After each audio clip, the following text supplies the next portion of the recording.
So, how perfectly fitting it is that we would have Volunteer Appreciation Day in the middle of this series that we're doing on abundance, on the abundant life, called Keys to the Kingdom.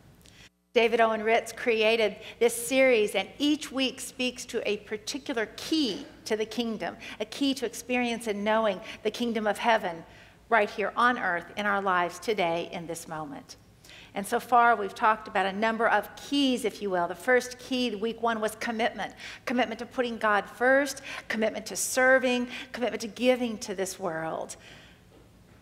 Then on week two, we talked about the key of vision, of knowing your vision for your life, of writing down your vision for your life, of revisiting that vision, and allowing God to dream through you. The third week, we talked about truth with a capital T, as in the truth principles that Jesus taught, as in the truth principles which are spiritual laws that guide us in our everyday living.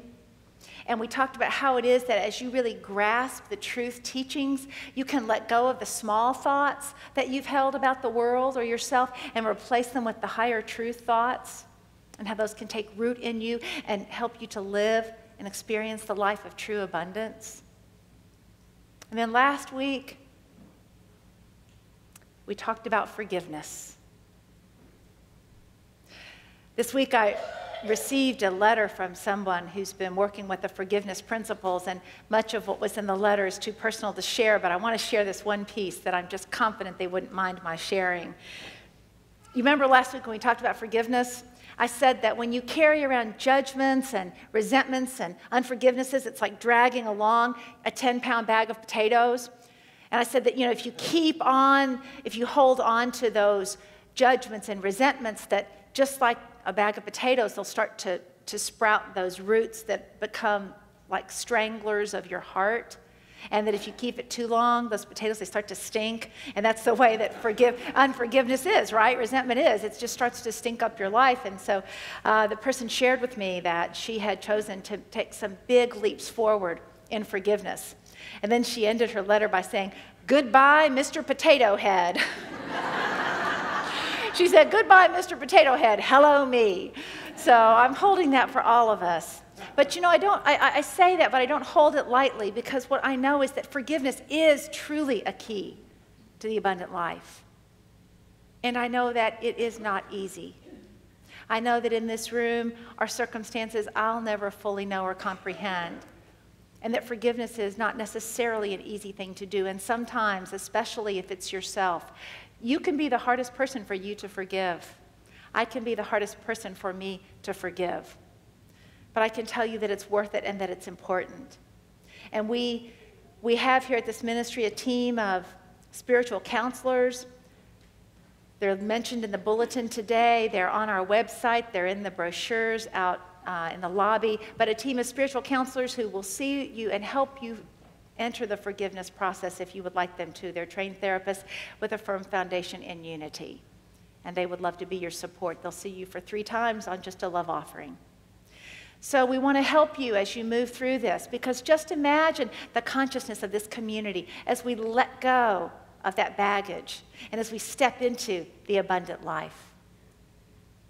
And so today, the key is count your blessings. It's about gratitude. Now, if you're like me, you've heard about gratitude all your life. You've heard people say, count your blessings. And you know it as a sweet idea.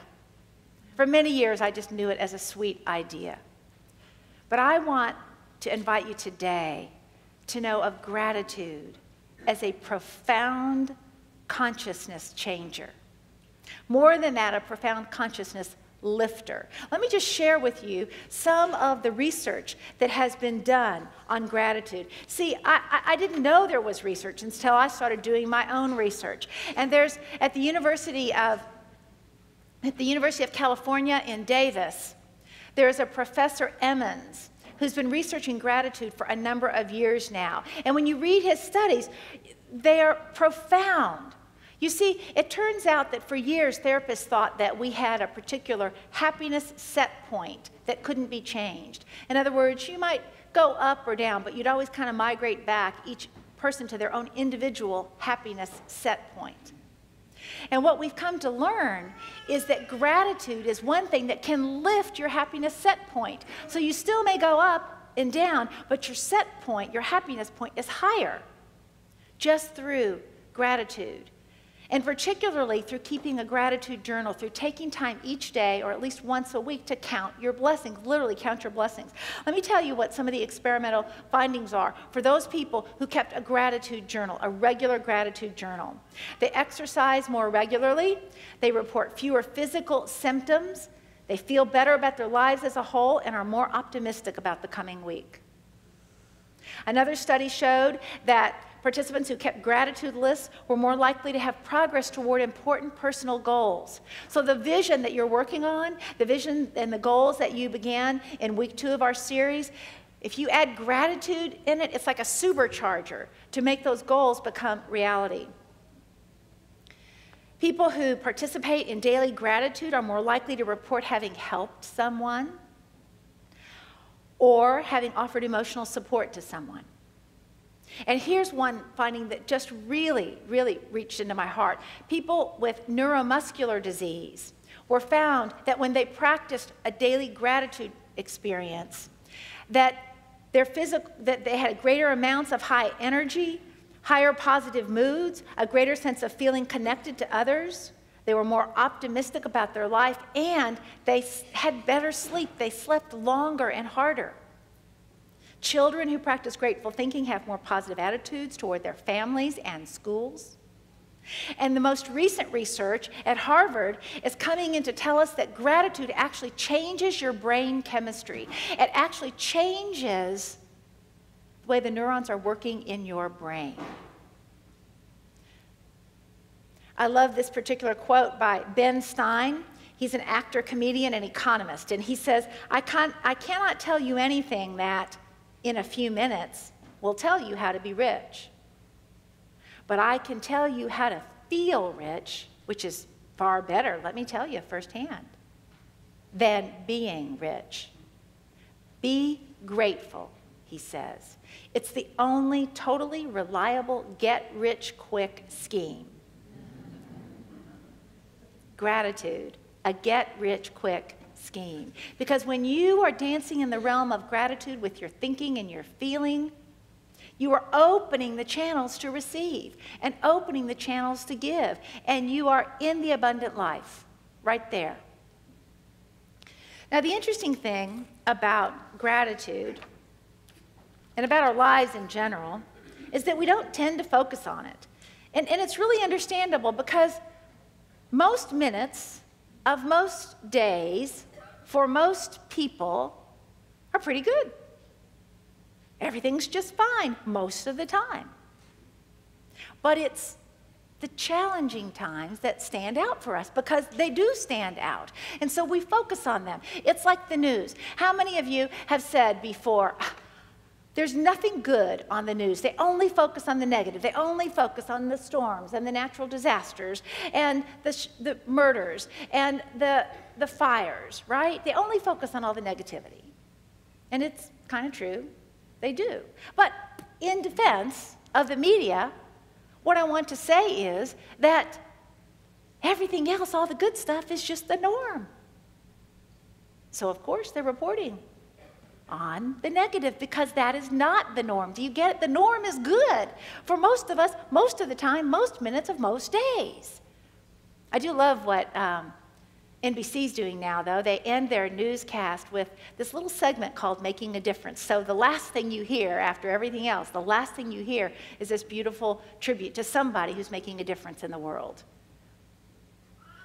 Now, Unity has a core teaching about this. Unity's core teaching is that what you think about grows. So what you focus on is going to grow in your life. That's why I like to call gratitude a magic multiplier. When you are grateful for something, you will draw more of that into your life, just like a magnet. When you are grateful in any way, you draw more good to you. You lift your happiness set point, and you're open to experience and receive all the good that's already out there in the world. And what we also know in Unity is that you can be intentional about gratitude, right? You can be intentional about it. It's not just a sweet idea. It can change your life. Now, David Owen Ritz makes 4 points about gratitude. We're going to talk about 3 of them today. And you may want to take notes, and to do so, you can use the brand new notepads in the back of your pews that have our brand new logo on it. Isn't this exciting? There's also a place in your brand newly designed bulletin for notes as well. So the first point that he makes about gratitude is to be aware, to notice the blessings, to count the blessings, to be aware of, to notice, to count the blessings. Now, if you decide you're going to focus on the good, you will find more of it. It's there all the time. It's just that, as I said, you don't notice it. But when you pause to take time to look at the good in your life, it really does become a get-rich-quick scheme. You know, after hearing all of that research, don't you want to start a gratitude journal? Yes? Maybe? No, you've heard it 10 times before. You've heard it a million times before, the wisdom of starting a gratitude journal, right? I'm here to tell you today, it'll make a difference in your life. So you start that gratitude journal. You notice throughout your day the blessings that you have, from the sunset to the beautiful day we're going to have today. We are no longer in 100-degree weather. Isn't that wonderful, right? Yeah. You notice the one flower that didn't die in your garden from the drought? I mean, let's notice the good stuff, right? Notice the good stuff. And then the second step, after you've noticed it, the second step or principle is to praise it. Now, praising means to celebrate something, to give voice to it, to really acknowledge it deeply. I mean, praising, well, let me just tell you what happened to me this week. This is really, I shouldn't say it's amazing, but it did amaze me. I've been out of the office for most of last week. I was at Unity Village and Unity board meetings. And I come back today, and I've got literally a pile of thank you notes here. A pile of thank you notes. I don't get a pile of thank you notes every week. I do receive a lot of gratitude on behalf of the ministry, but I don't come back to a pile of them like this. I believe it has to do with the consciousness that's been created as we've been talking about gratitude among the staff, as Julie's been playing the volunteer appreciation. We've been in this spirit of gratitude, whether or not you realized it, and somehow that has multiplied the gratitude. I've got the letter from the woman who appreciated last week's lesson so much, she's making a change in her life. I got this beautiful letter and photograph from our teens thanking us for helping to pay and sponsor their regional rally experience. They actually sent a photo of everybody who attended, and they signed this note for us. There's a thank you.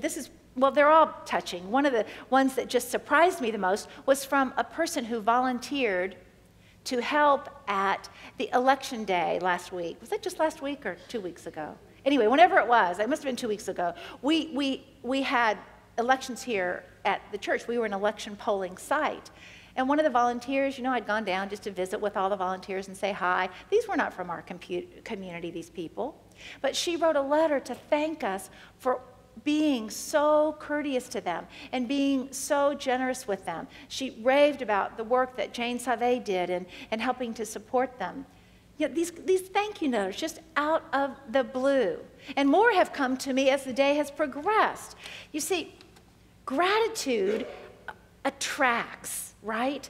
And if you want to feel really good, you go out there and praise someone. You go out there and let someone know what a gift they have made to you. Praising means that you reach into your heart and you just let people know what a difference they've made. I mean, you go to people like Mary Beth and Byron. How long have y'all been ushering? 21 years. They've been ushering 21 years.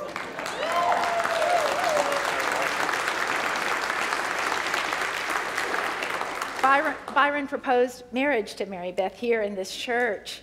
And they've been blessing us. And, you know, it just wouldn't be Sunday morning for me. When you guys aren't here, it's not the same. It's just not the same. Not for us. No. And I love that you sit on the front row to make sure that there's somebody on the front row. That means a lot to me, along with Jerry and Chuck. You know, that feels so good. So if you want to feel good, you know, you go tell someone what a difference they've made. Or you write a thank you note. If you're feeling low, write a thank you note to someone. It will lift your spirits. And not just because I or some Sunday school teacher 20 years ago told you. Research tells you that's the truth too, and you know it in your heart. So praise, that's the second principle of gratitude. The first is just to start being mindful, to be aware of the blessings in this moment. And then to praise, give praise to God, because God is ultimately the source of all of our blessings, right? God is ultimately the source of all of our blessings. The third principle that he talks about is looking for the good, even in the negative. Now, this is a hard one. This is a hard one, I know. In the book of Thessalonians, Paul is writing his letter to them, and he says, always seek to do good to one another, rejoice always, pray without ceasing, and then these words, give thanks in all circumstances. Give thanks in all circumstances. He doesn't say give thanks for all circumstances. He says give thanks in all circumstances. What I believe is that gratitude really is an inner quality. It's a quality of being. And you know people who just walk through life grateful, right? They see and notice the blessings. It's like they have something magic. And we can all have that. So Paul says, be thankful in all circumstances, even the really, really tough ones. David Owen Ritz puts it this way. He says, every challenge and problem in your life has a gift hidden within it. The gift might be a new wisdom that you're ready for, experience that you'll need further down your path, or the opportunity to change or redirect yourself. As a general rule, the bigger the challenge, the bigger the potential good you can realize from it.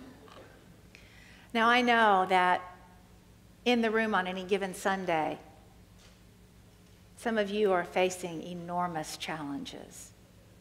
I don't pretend to know what they are. But I do believe that if you hang with it long enough, a blessing will appear. Not in the moment, maybe not for years.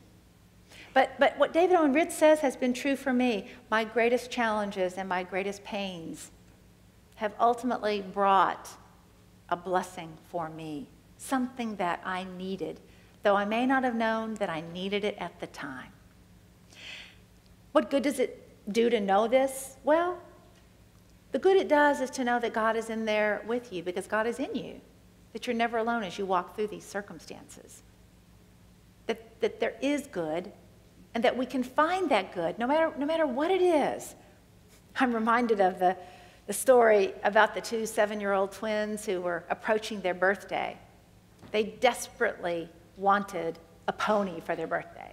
So they'd been asking and begging as kids will. They begged, and they just knew, I mean, they lived on a farm. They just knew that they'd get a pony for their birthday. And they get up that morning of their birthday, they race to the barn, and they are so excited to get there, right? They open the doors of the barn, and there's this great big pile of manure. And one of them just shrugs his shoulders and says, we didn't get a pony.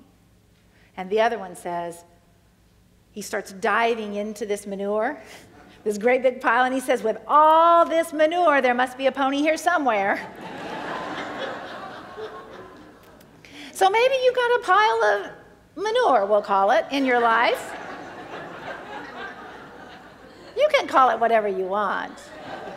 But you know what I mean. Maybe you've got this pile of manure in your life, and daggone it, where's that pony, right? There's got to be a pony there somewhere, or one that will reveal itself at some point. Emma Curtis Hopkins, who is one of the great New Thought writers, once said this. She said, when you see that big pile of whatever it is right there, You don't turn away from it. Now, we want to turn away from it. We don't want to smell it. We don't want to look at it. We want to pretend it's not there. I'm going to spray a little perfume on it. We're going to pretend it's not there. But we can't. My new learning this year is the power of leaning into the conflict, leaning into the challenge. That the spiritually mature person is more likely to welcome the challenges and say, wow, here's a growth opportunity for me, right?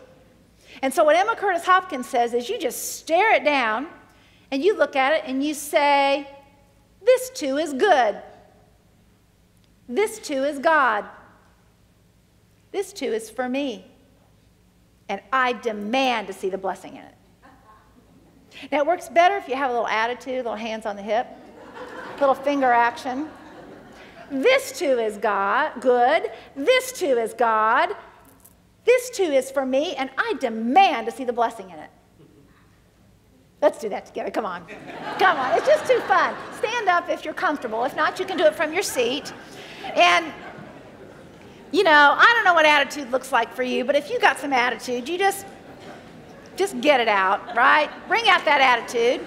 And you imagine that right in front of you is some particular pile of challenge right in front of you, right? And I want you to stare that challenge down. I want you to wag your finger at it if that works, you know, and repeat after me. This too is good. Oh, you got it already. Okay, all right. This too is God. This too is for me, and I demand to see the blessing in it. Wow. Oh, you guys are good. Okay, all right. Good job. Give yourself a hand. And if you're taking notes, you might want to write that one down. This too is good. This too is God. This too is for me. And I demand to see the blessing in it. Yeah. Right now. Right now. I don't want to wait. I don't want to wait. Okay, so I have a dream today, and you can help fulfill my dream. My dream is this. My dream is that you will leave here today, and before you lay your head on a pillow tonight, you will start a gratitude journal. You will write down 5 things, at least, that you're appreciative of. And you'll do this every day. Think what will happen in this community if we make a commitment together for the next 21 days, because that's how long it takes to create a habit, by expressing our gratitude every day. Think about the prosperity and abundance that will come to this community in addition to your individual life. And I can make it easy for you. Today's Volunteer Appreciation Day. Just look around and be grateful for the people who are here. People like Cindy Spear, who refused to let Julie pour the coffee today, right?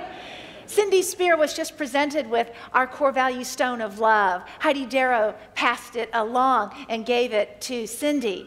And what Heidi said about Cindy, who's one of our founding members and serves in hospitality every Sunday, what Heidi said is she actually feels kind of cheated if a Sunday goes by and she doesn't get to go down and connect with Cindy, because she's such a presence of love.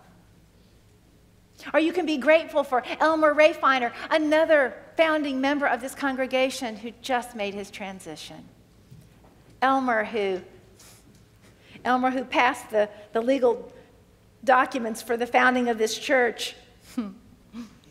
I don't know why I'm telling this story, but it's coming to me, so I'm going to tell it. Okay, so there he is. He's got to get these legal documents from an attorney, and it's pouring down rain, and they managed to meet at a cemetery, and they're passing documents across the window, you know. I mean, he was so dedicated. He served as board president for many years. He even laid the carpet in one of the sanctuaries. He ushered. He was offertory steward. He laid the foundation for you and for me. And so many others that we could be grateful for, like Gary Hild, who donated his time to raise money as he hosted that beautiful dinner a couple of weeks ago, raising over $1,800 in order to help us have a video presence online. And we do on our new website. We've got our Sunday lessons now videotaped and available for people to see online.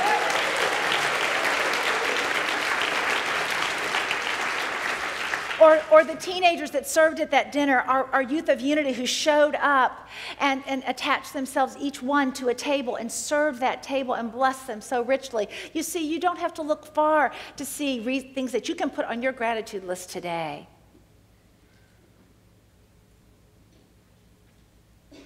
Think about it. Think about the abundant gifts that are present as an ordinary part of every ordinary day. You know, Meister Eckhart, the Christian mystic, once said that the only prayer you ever need is thank you. Because in praying that prayer, we acknowledge God as our source. I'd like to close today with a quote by Albert Schweitzer, the great humanitarian, who said, "At times, our own light goes out and is rekindled by a spark from another person. Each of us has cause to think. Each of us has cause to think with deep gratitude of those who have lighted the flame within us." On this day where we celebrate gratitude, where we celebrate volunteerism, I want to say thank you to you. You are a magnet of love and a blessing to this world. God bless you.